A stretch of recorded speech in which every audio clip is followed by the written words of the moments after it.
앞서 보신 것처럼 90%에 육박하는 압도적인 득표율로 이재명 전 대표가 더불어민주당 대선 후보로 결정됐죠. 주간 정치에서 박용진 전 의원과 함께 대선 흐름 짚어보겠습니다. 자, 의원님, 이재명 후보가 89.77%라는 기록적인 득표율을 냈습니다. 이 숫자의 의미를 어떻게 받아들여야 할까요? 국민의힘 쪽에서는 그게 일극체제를 대표한다, 뭐 이렇게 비판하고 조롱하고 이렇게 할지 모르지만 그 숫자는 민주당 당원들과 지지층의 간절함이 담긴 숫자라고 저는 봅니다. 내란 추종 세력에게 다시는 빈틈을 보여줘서는 안 된다. 한치의 틈도 보이지 말자라고 하는 정권 교체의 의지가 담긴 수치라고 저는 생각을 합니다. 그만큼 높은 정권 교체의 열망을 반영한 숫자라는 말씀해 주셨고, 자, 호남에서도 압도적 지지를 보냈습니다만 투표율이 상대적으로 낮았다, 이런 분석이 있습니다. 이번 경선 과정에서 의원님께서는 호남 민심을 좀 어떻게 읽으셨습니까? 호남은 좀 서운함이 있잖아요. 민주당한테 선거 때마다 표는 흠뻑 몰아줬는데 홀대하는 건 아니냐라고 하는 그런 서운함이 있고, 또 전북 같은 경우는 제가 지난번에도 말씀드렸습니다만 묘한 이중 소외가 있어요. 네.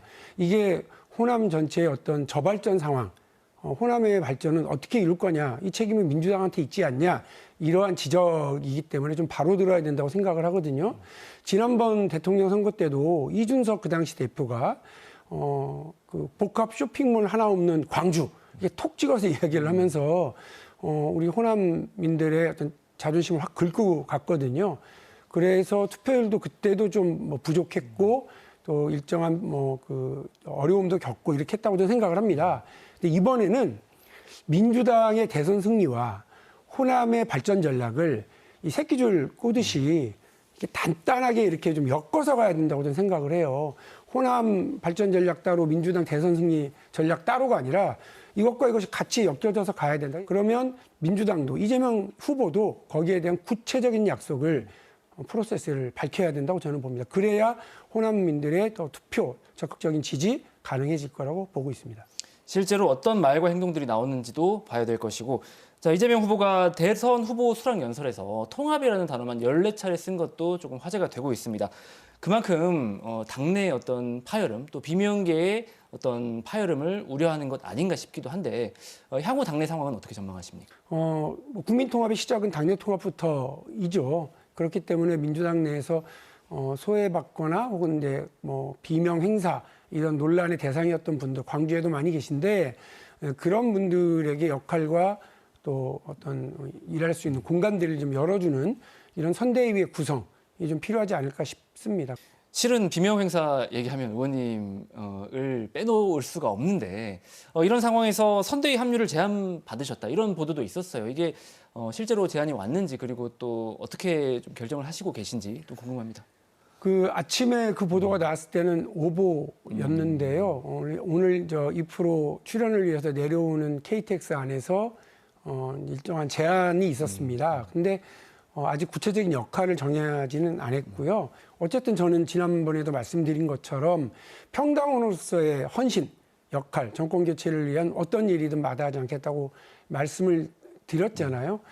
이른바 비명 행사의 중심에 있는 저조차 간절하게 정권 교체를 이뤄내기 위해서 제 역할을 하겠다고 하는데, 민주당이 좀 서운하신 게 있더라도 우리 광주의 시민 여러분들, 또 호남민들께서 민주당에게 호남 저발전 상황을 극복할 대안 내놔라, 그리고 흠뻑 지지해 줄게라고 이 말씀을 좀 같이 해주셨으면 좋겠고요.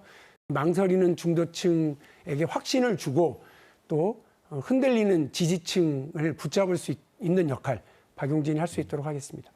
알겠습니다. 같은 연장선상으로도 볼 수 있을 텐데, 민주당 상임선대위원장으로 윤여준 전 환경부 장관이 거론이 됩니다. 이분이 보수 책사라고 불리는 분이잖아요. 좀 어떻게 보십니까? 이 제안에 대해서도요?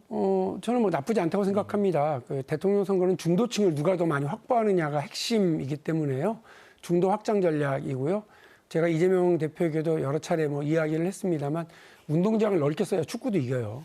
예, 그러니까 손흥민처럼 왼발 오른발 다 써야 골을 넣을 수 있어요. 중도 확장 전략에는 저는 뭐 정해진 선이 없다고 생각을 합니다. 좋은 일이라고 생각해요. 알겠습니다. 자, 국민의힘 이야기로 좀 넘어가 보겠습니다. 내일 이제 결선 투표에 나설 후보 2명이 결정이 될 걸로 보이는데, 일주일간 토론회가 진행됐지 않습니까? 어떤 부분 좀 중점적으로 보셨습니까? 저는 그 한동훈 후보가 이렇게 여러 변신을 시도하고 있는 중이구나라고 하는 점을 좀 유의 있게 보고 있는 중이고요. 또 보수 지지층에서도 한동훈 후보에 대한 지지가 약간씩 올라오고 있네요. 그래서 if 여러 가지 가정을 전제로 하는 겁니다만 한동훈 후보가 최종 후보가 되고 또 한덕수가 출마해서 한덕수와 단일화해서 한동훈이 또 되고 또 이준석과의 단일화를 통해서 또 한동훈이 되고 이렇게 될 경우에는 정말 한치 앞을 내다볼 수 없는 일이 될 텐데 여기에 대한 여러 방비책들을 잘 마련해 보도록 하겠습니다. 이제 한동훈 후보 입장에서의 상황인데 지금 사실 한덕수 대행으로 단일화 얘기가 지금 계속 나오고 있는 상황인 것 같습니다. 그렇다면 한덕수 대행으로 보수 단일화가 될 어떤 가능성 확률에 대해서는 어떻게 보시는지? 뭐 그럴 가능성도 있겠습니다만 저는 한덕수 대행의 출마에 대해서 중도층의 반대가 아주 심한 거는 제가 아까 말씀드렸던 중도 확장 전략에서의 큰 미스라고 저는 생각을 합니다. 보수 지지층들이 어떻게 선택하는지 한번 지켜봐야 되겠지만 정치적으로 도덕적으로 한덕수 대행의 출마는 정말 나쁜 짓입니다. 알겠습니다. 자, 마지막 질문으로 이낙연 새미래민주당 상임고문이시죠. 대선 출마를 공식화하고 또 한덕수 대행과의 연대도 시사를 했습니다. 유의미한 어떤 변화가 있을 거라고 보십니까? 선을 넘고 계신다 이런 생각이 들어서 안타깝습니다. 이낙연 전 총리 전 대표, 또 민주당을 기반으로 해서 본인의 정치적인 어떤 또 여러 가지 경력들을 쌓아오신 거 아니에요? 국민들의 사랑과 박수를 받으셨는데 한덕수랑 같이 한다는 얘기는 그 보수 정당과도 함께 할 수 있겠다라고 하는 얘기라서 선도 넘고 담장도 넘고 강도 건너는 일이 돼버리거든요. 씁쓸합니다. 동의가 잘 되지 않네요. 알겠습니다. 네, 여러 가지 변수가 좀 정리되고 점점 이제 전국이 좁아지는 상황에서 앞으로의 정치 상황도 좀 잘 지켜보도록 하겠습니다. 지금까지 주간정치 박용진 전 의원과 함께했습니다. 의원님 오늘 말씀도 고맙습니다. 감사합니다.